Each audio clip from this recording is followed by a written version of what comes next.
Hello everyone. In the previous class, we have studied the basic terms related to refraction of light through spherical surface. So in this video, I am going to derive refraction of light through convex spherical surface. What is a convex spherical surface? That we already studied in the last video. That is, it is a spherical refracting surface which is convex towards rarer medium. So now this convex spherical surface gives a real image after refraction. So now let us derive refraction of light through convex spherical surface. Before going to derive refraction of light through convex spherical surface, let us observe the ray diagram. Here I am going to consider convex spherical surface which is convex towards rarer medium. There are two medium here, rarer and denser medium. Rarer medium is having refractive index N1, denser medium is having refractive index N2. We know that whenever the ray of light is traveling from rarer to denser medium, speed of light decreases so that this refracted ray is bending towards normal. So this concept we have already studied in refraction of light. Here, so this is center of the spherical surface which is called as pole. The line which joins pole and center of curvature is called principal axis. This is the center of curvature. Distance between pole and center of curvature is called radius of curvature. Let us consider a point object O which is kept on the principal axis. From this object, two light radiations are emitted. The distance between object and the pole is called object distance. Similarly, distance between pole and image is called image distance, which is denoted by V. Let us draw a line NM. So this is NM. So this is pole. So let us draw a line NM which is perpendicular and also very close to the pole P. So I am going to draw this imaginary line only because this is a spherical surface. If the surface is spherical, then it is very difficult to get the angles. So now we can measure the angle with respect to this straight line. So this is a line which is perpendicular to principal axis and also very close to pole P. Then here from this object two light radiations are emitted. Let us observe the first light radiation. The first ray of light is traveling along the principal axis. We know that whenever the ray of light is traveling along the principal axis, then it is undeviated. Undeviated means simply it is traveling in the same path, in the same straight line. There is no refraction and reflection because this ray of light is along the principal axis. It is undeviated. Then come to the second ray of light. So this second ray of light is incident at point N on this spherical surface. On this spherical surface, it is incident at point N. So that refraction of light takes place and this refracted ray is bending towards normal. So it is going to converge at the point I. See here, these two refracted rays are going to converge at the point I. Now this point I is called image. This is real image of the object O. So this image is real because converging of light takes place after refraction. Now let us consider a normal. This is a dotted line. This is a normal. Normal is passing through center of curvature. So from this normal, easily we can get angle of incidence and angle of refraction. Yes, this is angle between incident ray and normal, and this is angle between refracted ray and normal. So now, to find the value of I and R, let us consider three small angles, alpha, beta and gamma. Alpha, beta, gamma are the three small angles. We are going to consider only to find the value of angle of incidence and angle of refraction. So this is all about ray diagram. With the help of this ray diagram, now let us derive refraction of light through convex spherical surface. Now, let us find the value of alpha, beta and gamma. See here, for the triangle NMO.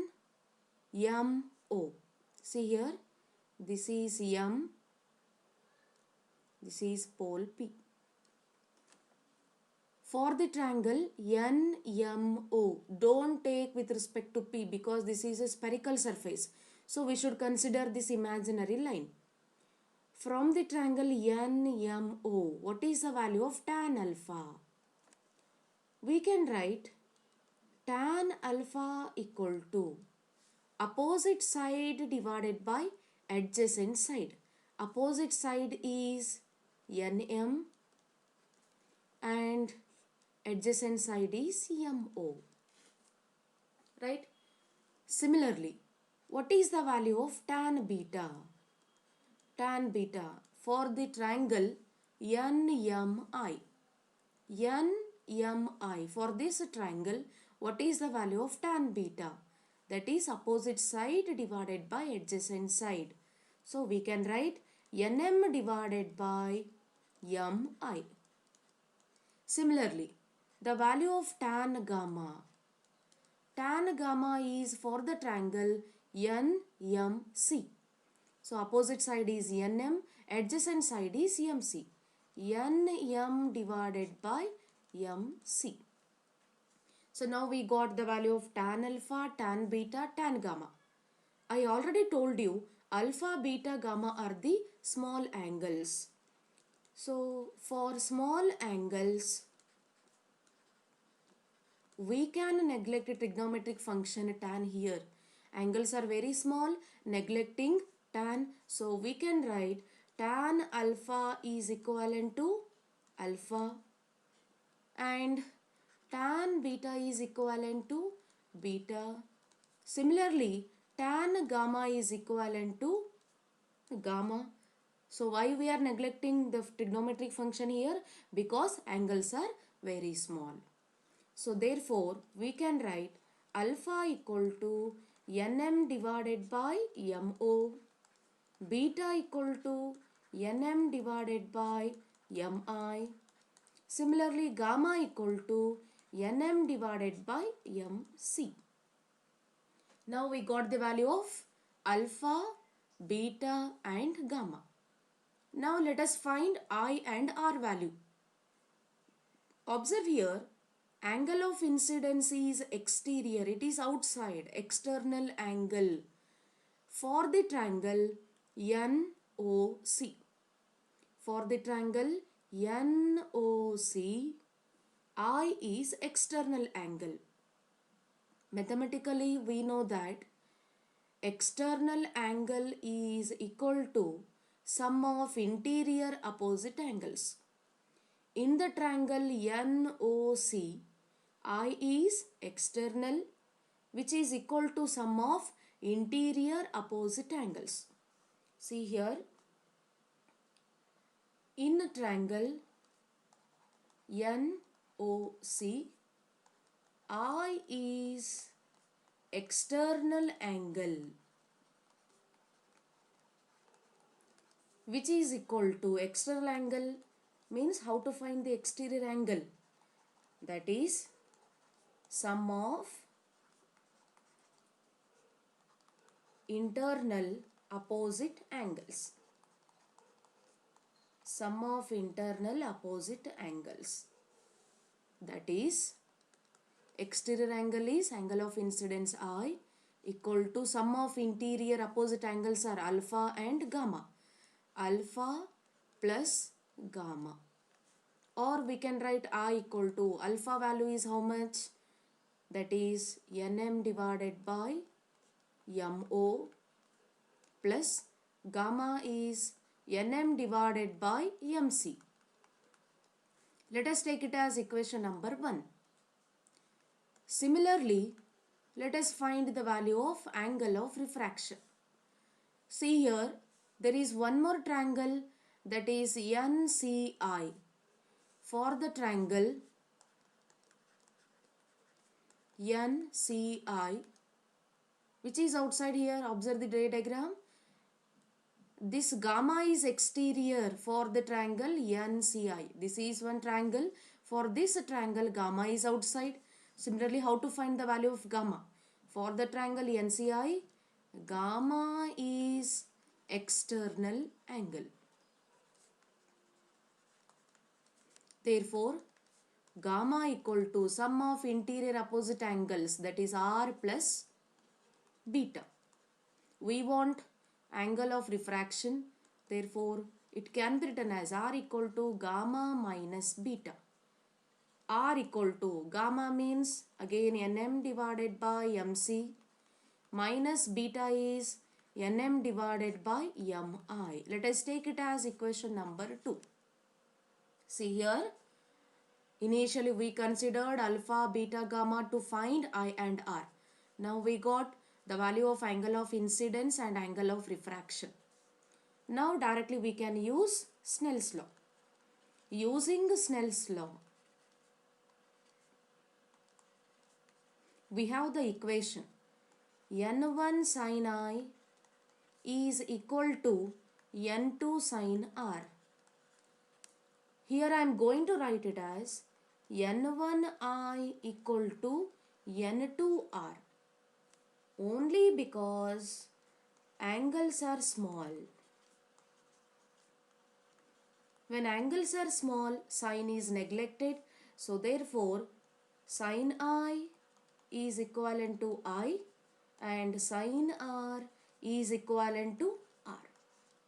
Now we got N1I equal to N2R. This is equation number 3.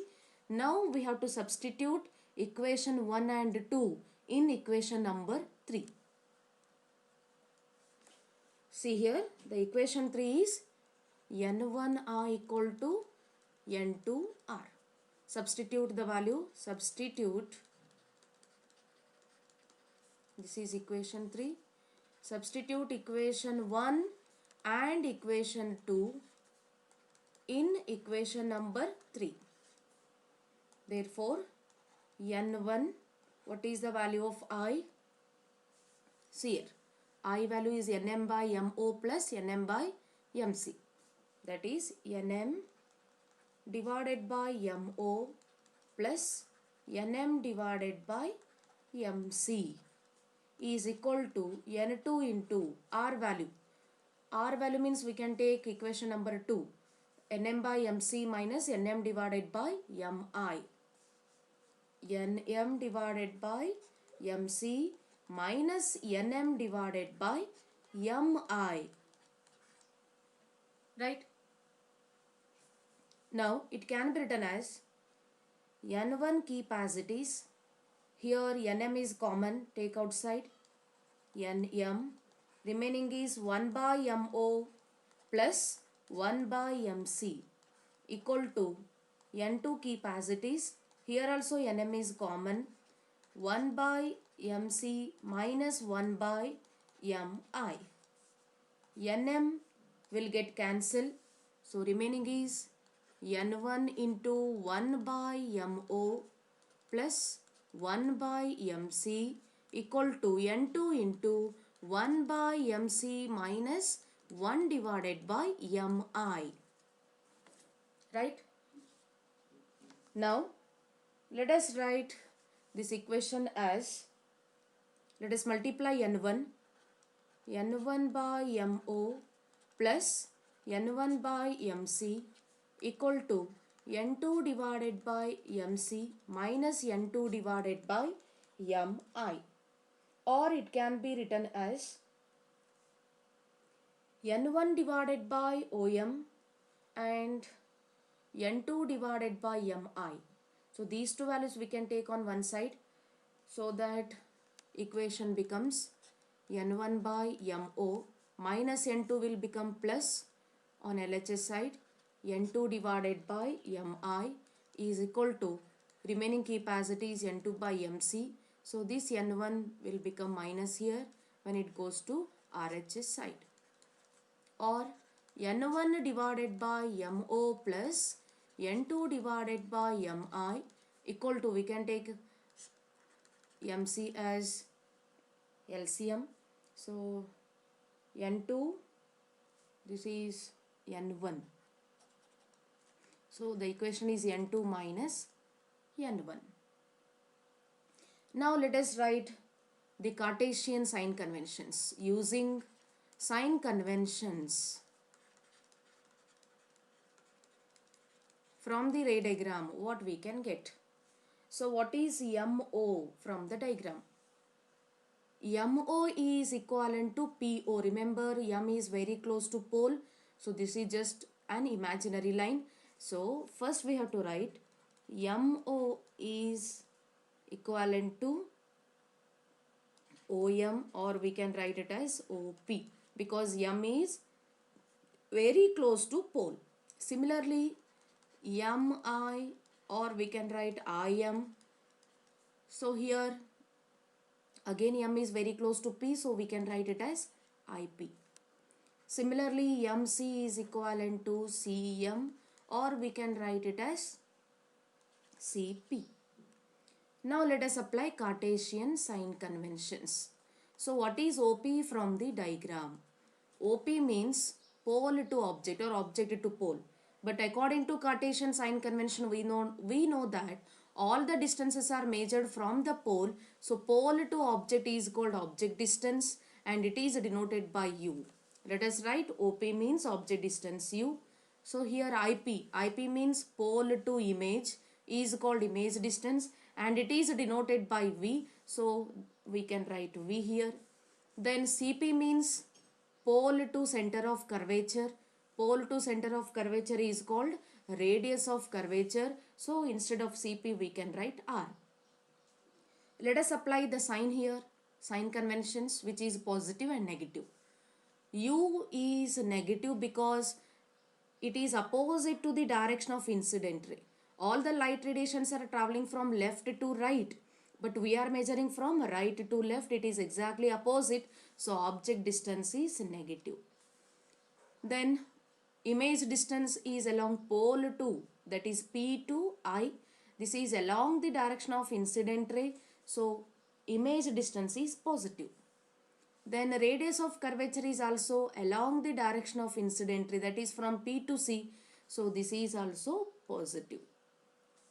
Now substitute all these values in the above equation. Let us take it as equation 4. Substitute these value in equation number 4.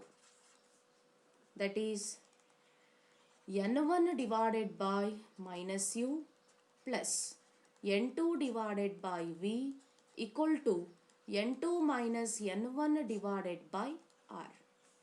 So this is the final equation which gives relation between object distance, image distance, radius of curvature and refractive indices. So this is very important, and this derivation carries 5 marks in your annual theory examination. So here once again I will repeat here. We considered convex spherical surface. Object is kept on principal axis. 2 light radiations are emitted. One is undeviated because it is along the principal axis. Another ray of light undergoes refraction. It is bending towards normal. These 2 light radiations are converging at the point I. I is real image of the object O.